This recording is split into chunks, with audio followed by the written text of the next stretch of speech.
All right, we're here with the legend, John McDonough. We're going to be talking about some custom home must-haves Yeah, and then some other Q&A stuff in regards to custom homes. great. Let's first talk about what are, when a client comes in and what's something that everybody must have in a custom home. Yeah, so I guess it kind of is determined by like the size of the home, the budget of the home.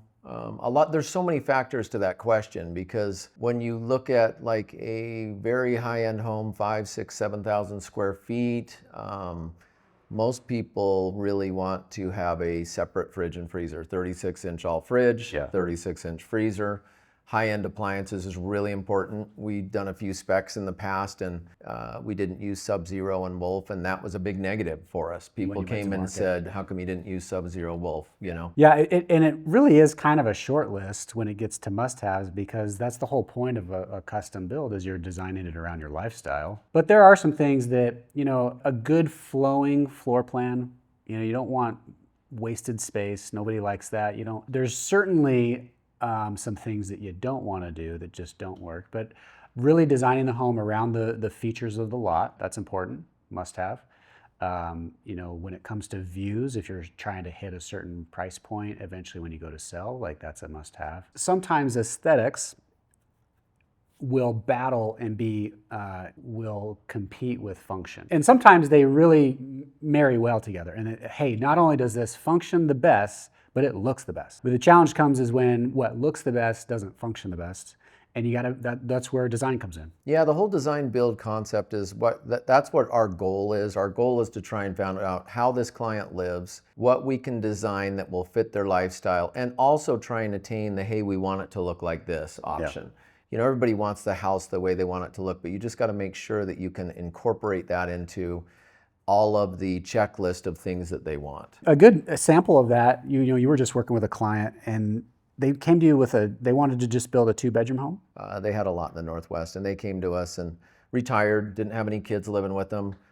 4,000 square foot house, not a very big house, but great, nice sized. And they said that they would like to have a 2-bedroom home. And I said, are you sure about that? Because if you ever go to sell that house, that's really going to be a negative on a custom home lot in a custom community. So we ended up being able to talk them into a 3-bedroom home plus a gym, and they were actually happy that they did that after the fact, and they walked it and they saw it. So yeah, there are some things that you have to kind of guide your clients along the way and show them, hey, we've been doing this for a long time. We've seen a lot of mistakes that I've done a lot of spec homes over the year, and I've made a lot of mistakes. And you learn from those mistakes. Hey, we won't make the hallways 3'6" again. We'll make them 4 foot wide. Hey, the family room needs to be bigger. One of the things that I think is a must-have when you get into the higher price point customs is a large master closet. That's always a major deterrent when it feels cramped in there. Totally. And most of these clients that are in that price point or people that are in that price point have a lot of clothes, a lot of shoes. So you definitely want that. And the other thing is, depending on if this guy's a collector, not a collector of cars, how many car garage do you want? Nothing worse than designing a house and you find out you wish you would have done 2 more car garage on it. I think for a gym is super important nowadays. Less and less people want to go to the gym, but that's not a must-have for everybody. And that's typically one of those client specifics. Hey, we want, I would say out of most of the homes we build, almost every one of them has a gym now. We have our treadmills, doesn't even matter on the age of the client because older people have their equipment they want to do. Exactly. So it's very specific on that client's needs. And I noticed the gym footprints are getting smaller. Yeah. As the equipment gets better, you can do more things with less footprint. Yeah, that's a great point because 15, 20 years ago, a gym had to be 17 by 25, 17 by 20 by 30, and that eats up a lot of your square footage. And another thing that's interesting is home theaters are kind of fading out. And if they are done, they're a lot smaller too.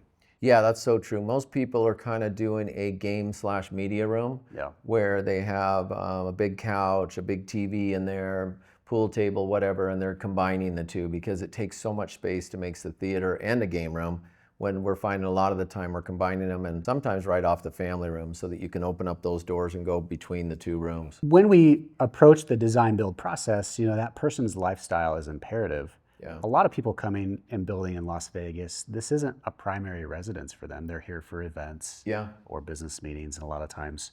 So designing that around that's something that's going to be functional is really important. Making sure that home works for you, and at the same time that you're not going to build something that you can't get your money back out or more, and build something that other people aren't going to want eventually. Good point. And I would honestly say probably 60 to 70% of the high-end custom homes we build are clients' second or third home. A lot of them have the tax advantage of Nevada here, so they have their residence here, but they're not here that much, And so with those homes, they're probably a little bit more on we don't need as much storage, we don't need as much closets, because this is our entertaining house, and we're not staying here for long periods of time. When you're dealing with a client that isn't going to be there day in, day out, building stuff that's not going to be super high maintenance. Oh, it's such a great There's been so many times where you've talked us out of designing something because, hey, no, you're going to get a callback. That's going to be maintenance. That's going to indoor water features, for example. That one comes up a lot. Yeah, Be exactly. careful on those. Yeah, you see these things. You go through these parade of homes and you see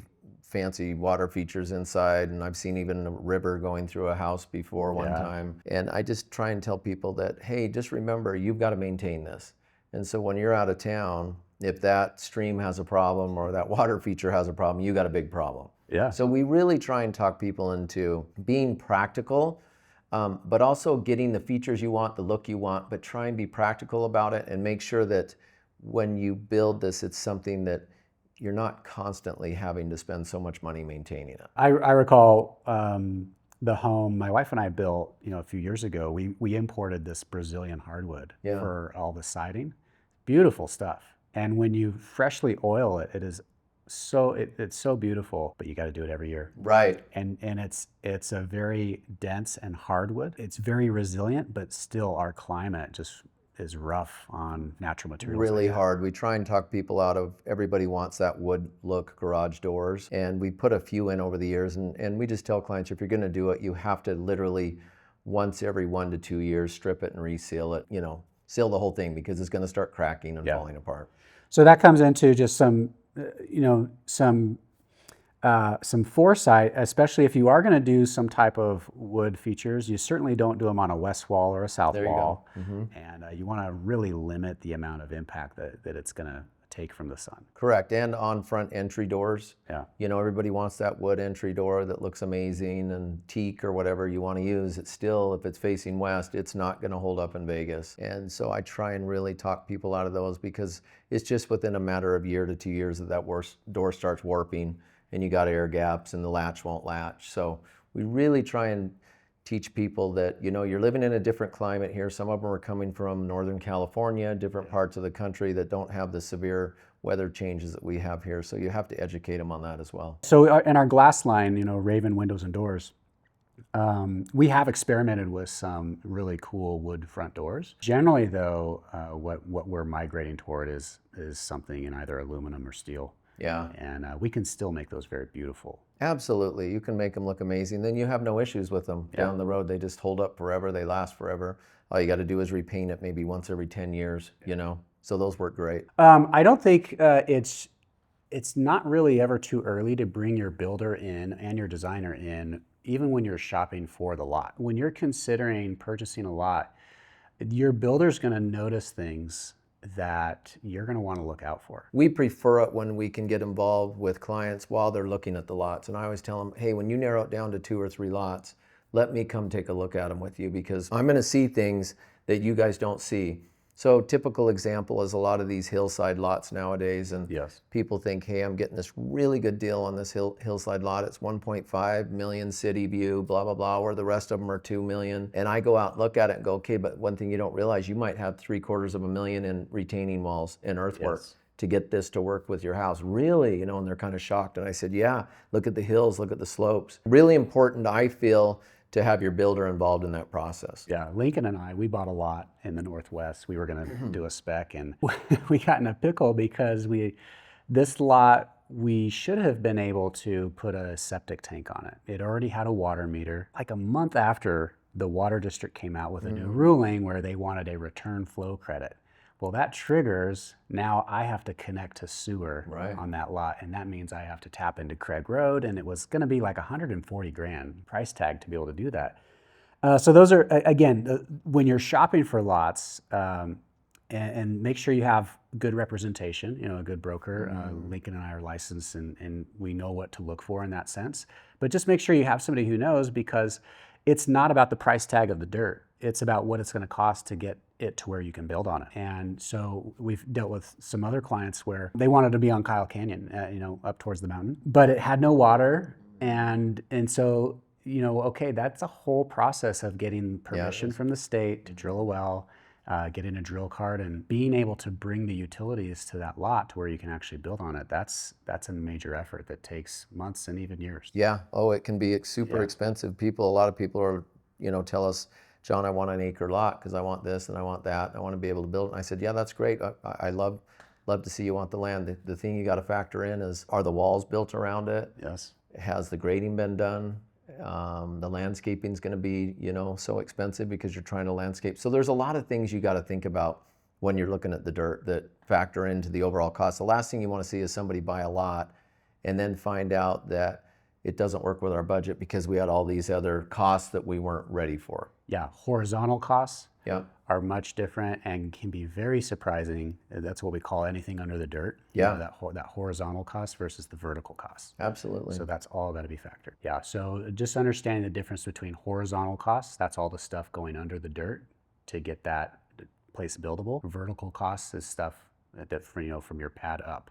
Correct. And so that's those can be different. And I have noticed that horizontal costs seem to be much more surprising. Yes.